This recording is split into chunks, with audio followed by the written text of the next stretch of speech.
the Bible. I love as we plan for Easter, and we get ready for Holy Week. I come from a pretty low church. I don't know if that's right. Non-liturgical, that sounds better. Low church sounds a little rude.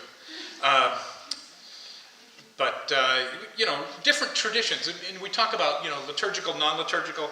We all know, like old school Baptist churches, they have their own liturgy. We've talked about that before. We're like, it's definitely like three, announcements, 3 songs, sermon, dismiss kids. I mean, whatever the thing is that you do every single week. Talking with Chuck this morning about, churches that used to have a board on the front that had what hymns you're singing this week, what passage we're preaching out of. I was saying in ours we used to have this week, or last week's attendance a year ago this week. I've seen some that have giving numbers up there. I was thinking we should get like a digital reader board just to scroll through with all that stuff. But there's some things that we do, and I like the idea, it's maybe different ways of saying it, Holy Week, or however you want to describe it, that we do different things to prepare for the celebration of Easter. We have a lot to prepare in our own lives as we prepare. I was thinking about some things that we do to prepare for Easter. One is now get some sort of loan application to purchase eggs. Make sure that is cleared. You got to get on that early. And also, just remember, it is the one time of year that the entire PAAS company, P-A-A-S, their whole financial year depends on the next 2 weeks. So keep supporting PAAS. Also, is that, like what they've created, there has been no technological advances in egg coloring since then, that they still have the cardboard thing that you get and the tablets you put in teacups and this thinnest wire holder that, then they're like, hey, let's get a toddler to do this. Here, you hold on to this that's like sensitive, electronic, scientific equipment. Give it to a toddler, and colored water that will stain any tablecloth, any linen. And parents who are already stressed, and let's make this a fun family time. That seems like that'll work out. That'll work out great. Let's do that. You got to go to your basket hoard. I know certain people, I won't say there, have a hoard of baskets throughout the time. They've got to collect those, usually cleaning out other things that those baskets have held. Clean the house to get ready for family to come over. Buy plastic grass. Again, the plastic grass industry depends on the next couple of weeks. And also, then you will find plastic grass in everything for the next month and a half. In your food, clothing, candy. Make sure you buy enough candy for kids and grandkids. And insulin. Buy some more insulin. After that, got to buy ham. I actually was going through. I have with the advent of the internet. I don't know if you've ever used this thing called the internet. I don't use cookbooks anymore. I just, find internet recipes and print them out sometimes because I'm that old. I still print them out.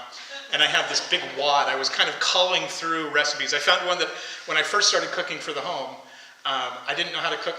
Was how to cook a spiral ham. And basically it's like, they're already cooked, dummy, just warm it up. That's basically what it said. Okay, good to know, good to know. Yeah, set oven to 350 degrees. Shove ham in oven. Walk away. Got to get a new outfit. Most of you I know are already looking for your new bonnet. You got to get a new bonnet. Some of you, this is important, especially I'm talking to grandmas here. Start guilting family now to get them here on Sunday. So we got to start like that, just subtle things like, hey, Easter's coming up and I like to go on Sunday.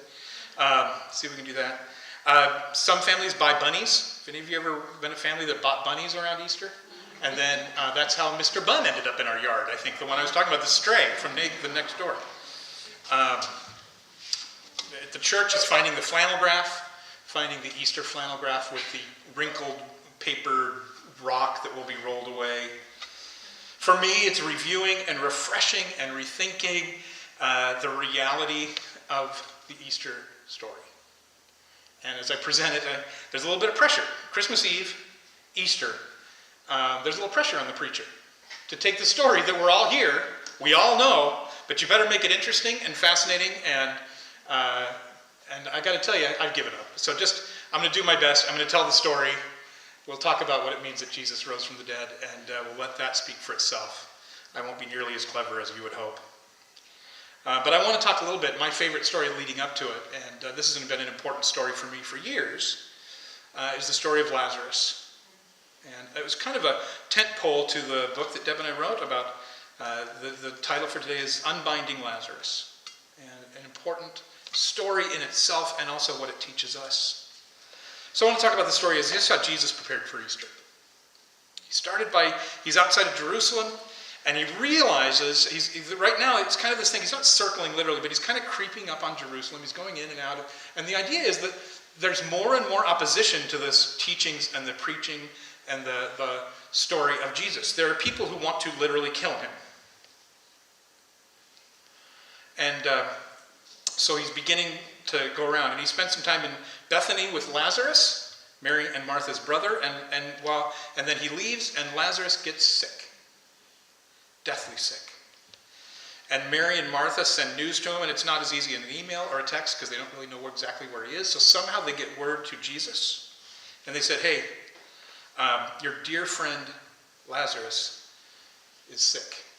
Please come. I tell you what, being called dear friend, being called Jesus' dear friend, not apostle, not disciple, but dear friend, that is just about the best title in all of the Bible. That Lazarus was his dear friend, not just friend, like, man, right up there with John, right? Saying the one that Jesus loved. Lazarus was his friend. I think, in fact, to me, I'm just curious what the relationship is because I feel like maybe there's almost this point of buddies. Lazarus was Jesus' friend. And they're like, hey, he's sick. We need you to be here. And Jesus says, okay, it's all part of God's plan. I know he's sick. It's a plan to show how God is good. So don't worry. And so he waits. He says this comment about it when he finds out. Then it takes him 2 days. He waits 2 days. Either it's not urgent or it's too late. And he's like, okay, time to keep moving toward Jerusalem. And the disciples remind him that there are powerful people that want to kill him. And then he says, no, I'm going to go toward Jerusalem. I'm going to go to Bethany. And Jesus says, the timing doesn't matter. It doesn't matter whether we wait or go slower because Lazarus is just asleep. And they go, oh, phew. And he goes, oh, no, let me clarify that. He's dead. He's actually dead. And so he finally gets there, and there's a crowd of mourners. And I love that it says he's angry. He's angry at death. The concept of death. That his good friend has died. And Martha runs to find him. Actually, Martha breaks from the crowd to blame him. And says, if you were here, you could have saved him. I don't know about you, but this story means more and more just on a basic narrative level to me lately is we have had people in our lives in this fellowship and in my life who, Jesus, you could have saved him. There are people who passed, Jesus, you could have saved him. And Jesus, oh, Martha, you'll see him again. You'll see him again. And it kind of almost feels like empty pastor words to me. When someone passes and I hesitate to go and go, oh, you'll see him again. And Jesus is like, yeah, I know, I'll see him in heaven. But I miss him right now. I miss the right now version. I think of those we've lost. And sometimes that thing of, yeah, you'll see him again. There's eternal life. Seems empty because we miss the right now version of our friends and family. And he tells Martha, I'm the resurrection and the life. And then Mary and the rest of the mourners show up. And Mary says to Jesus, again, Mary repeats it, you could have saved him. And that breaks Jesus. I'll tell you what, anybody telling you empathy is evil doesn't know this part of Jesus. He sees all these people. He knows what's going to happen. He knows it's going to bring great glory to God. And he still feels with those people, the overwhelming, the mourners you can imagine in that culture and in that time when mourning is not a silent, stoic, Germanic, Norwegian thing. It is a loud, vocal, emotional experience. And Jesus weeps for his friend. He weeps for his friend's sisters. He weeps for the mourners. He weeps the fact that there exists death. And he cries And I think the people are confused about who Jesus is and what he can do and what he can't do and why he's angry and he's sad and he seems nonchalant and what is going on. Who is this guy? And he says, okay, you know what? Take me to the tomb. Let's go to the tomb. And now things get nuts. Now things get crazy. So as we look at the story, we're going to look at the nuts part, the crazy part. I want us to remember there are times that we are the mourners. We are the other people around. Sometimes we identify with two different groups right here. Sometimes we're the mourners, but sometimes we're Lazarus. Sometimes we're dead. There are people we run across in our community who are living dead. They are not alive, and we are called to help. Our mission becomes to introduce them to Jesus, to introduce Jesus, interject Jesus into their story. There are people who are struggling with besetting sin that they can't seem to break them, addiction and loneliness and selfishness and pain and fear and control, and they're so self-centered and afraid and deceived that they want to just use those things and lean into the things of this world. Lives of hopeless despair, lives of infinite ambition centered on this finite world and the experiences of this world, pursuing all the wrong things, security, pleasure, power, all within the context of ease and pride within this world. There are people who are walking dead. And we are called to bring Jesus to them. There are people who are walking dead ends by the living dead who need the life that comes with Jesus. And that is our mission. Sometimes we're the mourners, and sometimes we're the dead. So the first point is to remove barriers. Our first point is to remove barriers. John 11:33-39 says this. When Jesus saw her weeping and he saw the other people wailing with her, a deep anger welled up within him, and he was deeply troubled. Where have you put him? He asked them. Can you imagine? He's so angry at death, the fact that people are disconnected because of sin, that there is death, and he says, where have you put him? He asked them, and they told him, Lord, come and see. And then Jesus wept. The people who were standing nearby said, see how much he loved him? But some said, this man healed a blind man. Couldn't he have kept Lazarus from dying? Just all of the same questions. I think it's okay. What a freeing thing. I love that in this narrative, it's free. There's freedom to ask those questions. And Jesus was still angry as he arrived at the tomb, a cave with a stone rolled across its entrance. And he says, hey, roll the stone aside, Jesus told them. But Martha, the dead man's sister, protested, Lord, he's been dead 4 days. The smell will be terrible. Gotta like the New Living Translation here. Pretty practical, right? She's like, hey, Jesus, it's been 4 days. It is not going to be pleasant. Lazarus has been dead 4 days, long enough to stink. Long enough for him to be really dead, not just asleep, not a Romeo and Juliet misunderstanding, not mostly dead, for real dead. Sin and disconnection with God and our own selfishness causes people and ourselves to be dead spiritually. Not horrible, not worse than others, not without value, just dead. Just not alive. Not connected with God. Not able to connect with God to find life.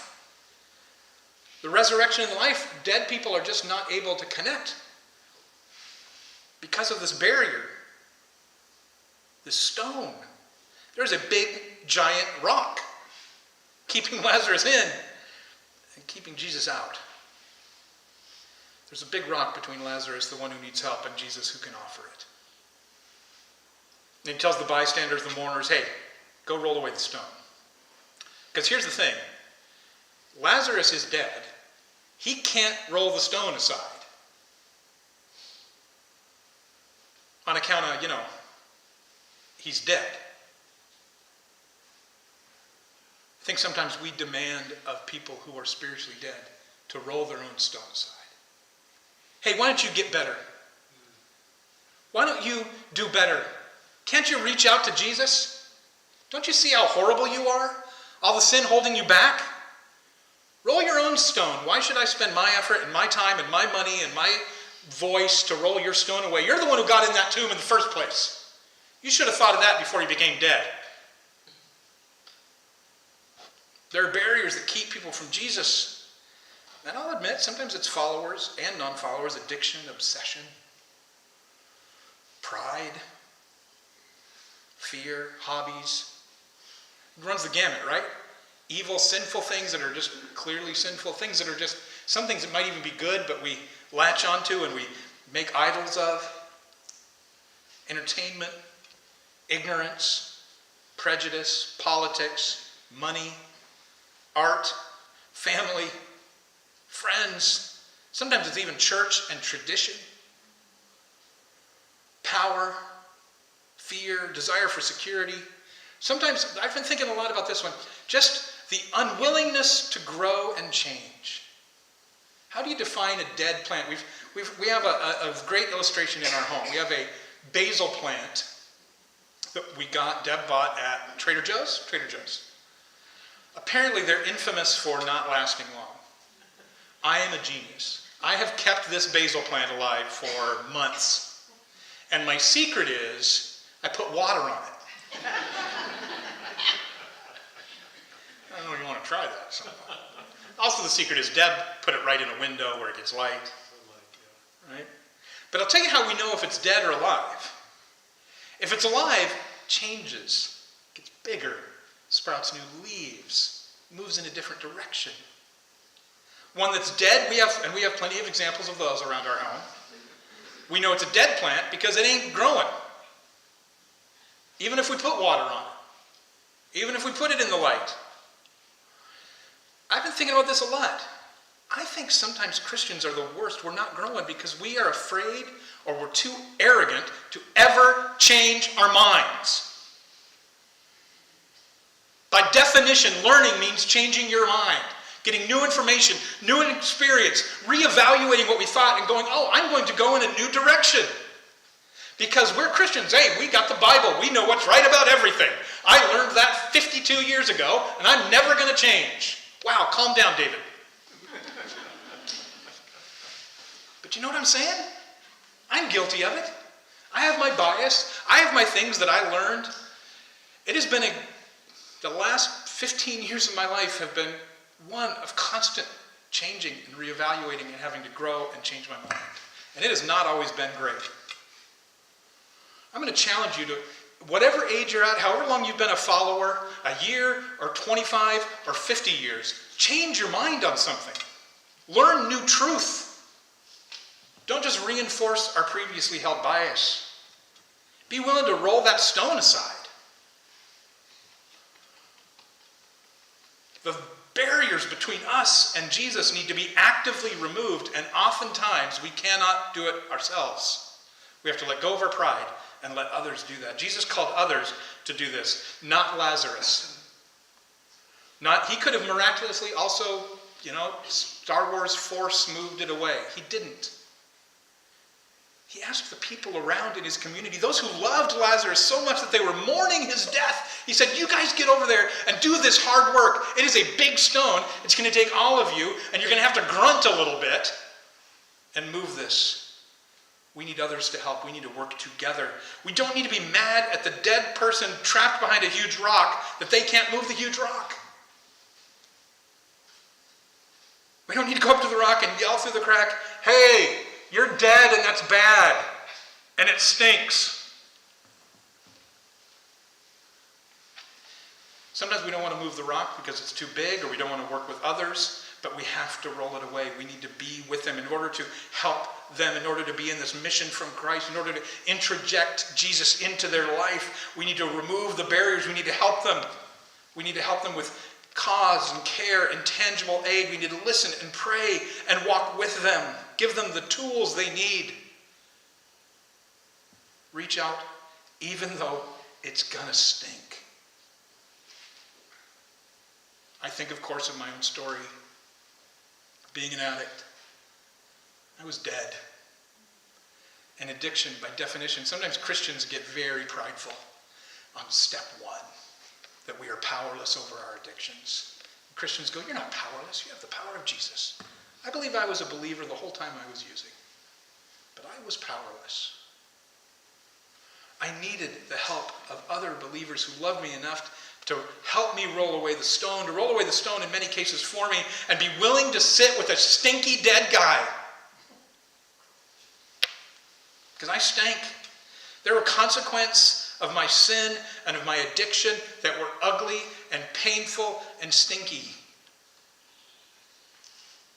And there were people who offered me help, and counseling, and money, and love, and take me to coffee, give me rides to work, dignity, friendship. There are times we don't want to help because the dead are stinky. It takes time. Often, one of the stinkiest parts of helping, rolling away the stone from somebody who's dead, is they're not very grateful at the beginning. The stinkiest part is they may be kind of even mad at you for a while. You think you're so much better than me rolling away stones. They're hurt. They're not even sure how to be alive. It all stinks. It's unpleasant. And so here we are, and here they are, and Jesus looks right at us.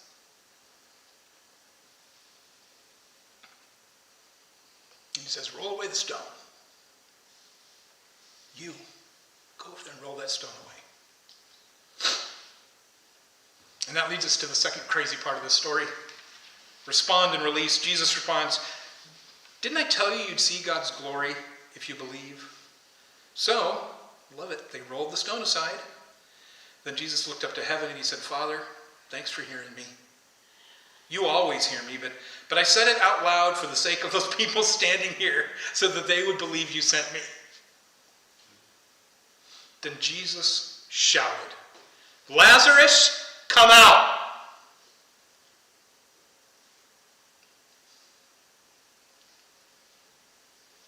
And the dead man came out, his hands and feet bound in his grave clothes, his face wrapped in the headcloth. And Jesus said, unwrap him and let him go. There's so much here. He had his grave clothes still on, so they didn't do a magic trick and replace him. It was really Lazarus. He says, hey, Lazarus, come out so everyone can hear. I'm sorry, I get all choked up in the story. By the way, I'm Lazarus.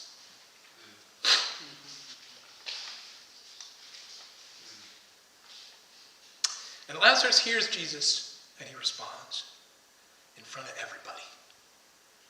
He wasn't ashamed at that moment because he was dead, and now he's alive. He wasn't like, I don't want everyone to know I was dead, which is why I stayed in the tomb so long. I didn't want everyone to know I was an addict. But eventually you come out, and everyone sees. Probably a little uncomfortable for Lazarus. I don't know what it's like to be physically dead and then not dead. I don't know if there's like pain or shock or something that goes through it, but that happened. What is Jesus calling in a loud voice for us to obey today? To stop a destructive behavior, to give up pride and controlling our life, to face fear by letting some uncomfortable situations exist, to giving up on perfectionism. I don't know what it is, but I think Jesus in a loud voice is calling us, hey, come out. Come out. Stop being dead. Start being alive. Start a new direction. Build new habits. Seek new connections with God. Build new relationships with others. Care for people that are stinky. Love and care in tangible ways that have not been comfortable for you. Jesus is calling, stop being dead and start being alive. But it doesn't stop there. That'd be enough of a story, right? Dead man arrives. But it doesn't stop there. Lazarus comes out, he's still bound up. When we hear Jesus and become alive and start a new direction, all the grave clothes don't just fall off and disappear. I was an addict for 15 years in active addiction. I'd built up a lot of habits and a lot of patterns and a lot of stuff, and there was a lot of consequence that didn't just disappear the minute I got clean. There's relational pain. There's self-protective patterns I had built. There is massive damage I had done to the people and situations in my lives. There was an erosion of trust and relationship and physical health, and mental health as well. It's a little joke.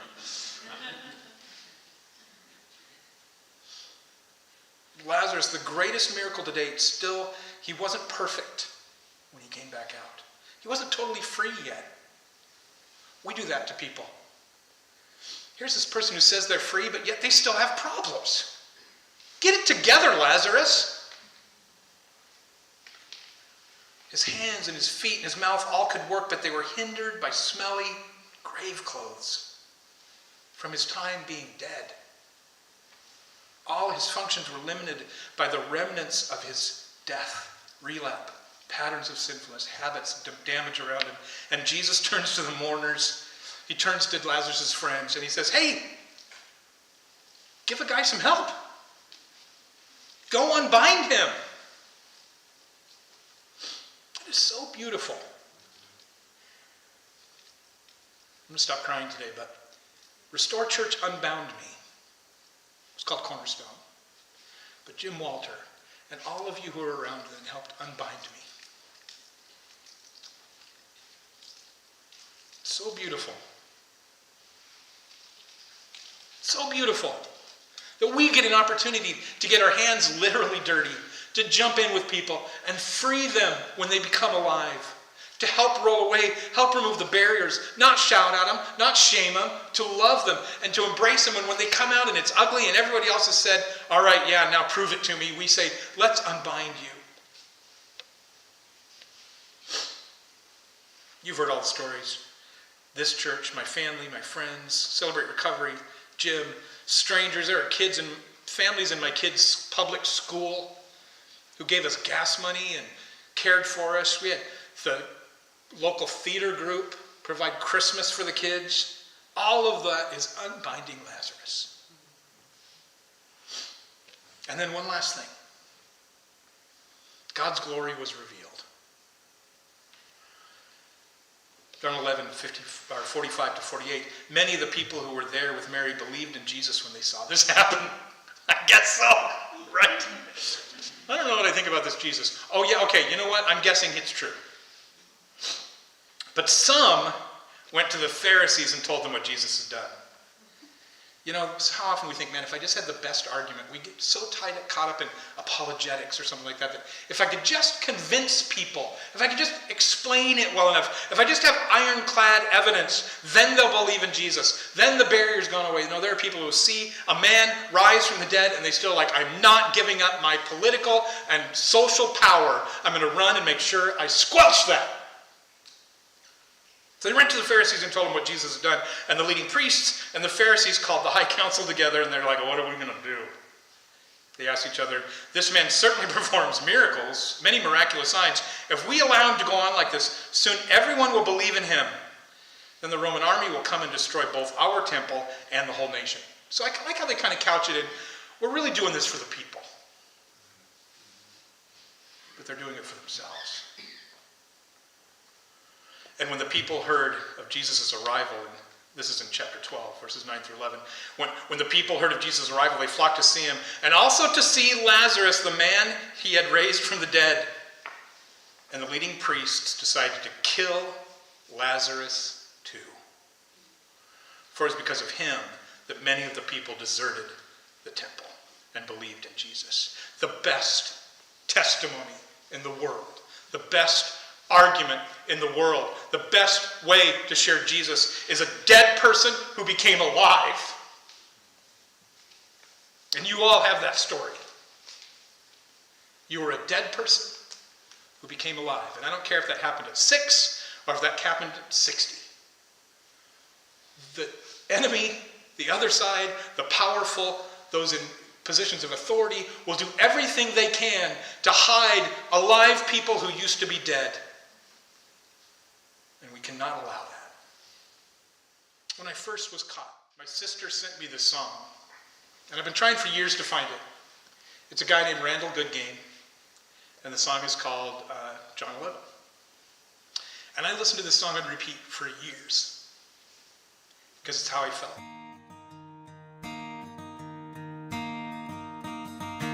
Friends, I've lied more times than I've been caught. And too many times I take more than I give. And when I want my way the way I want, I'm hopeless. Every day I have to die so I can live. Well, sometimes I get angry, I just scream and yell. I think I'd rather just go to hell. But when I finally shed my pride and let the Holy Spirit reach me from the inside, I rise up like Lazarus in John 11. I throw out my grave clothes, put on the armor of the Lord. I rise up like Lazarus, dry all the tears Mary cried. When I fall on my knees, I rise. Oh, sometimes I want to sing along when the crow sings her nasty song like Mary and Martha. Please don't let our brother die. How quickly I forget the story, the painful day before God's glory was revealed, when Jesus cried. Now I rise up like Lazarus in John 11. I throw out my grave clothes, put on the armor of the Lord. I rise up like Lazarus, dry all the tears Mary cried. When I fall on my knees, I rise.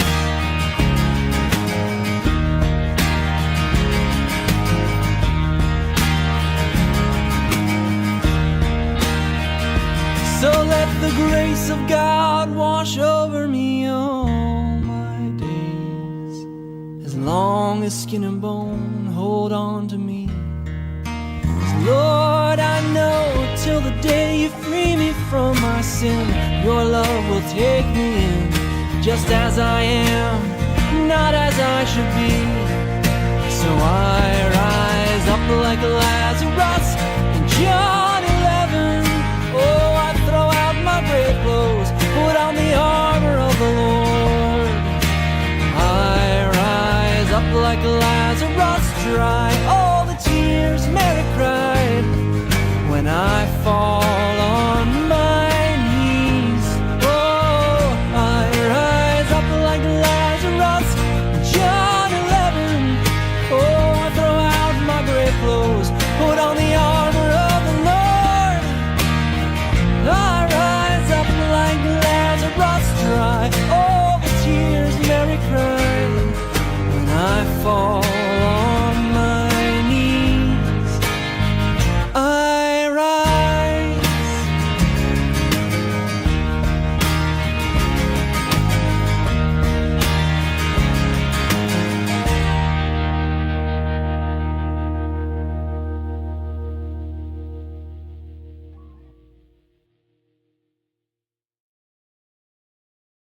Thank you, Annabetto, for sending me that, man, almost 20 years ago.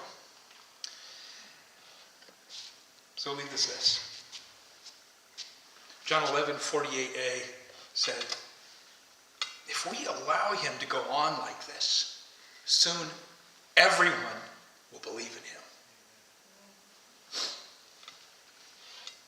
May we be a people who respond to the call of Jesus to go from death to life and then work together to help remove the barriers from others, connecting with him, and then continue to help unbind those who are still hindered by the scraps from the tomb.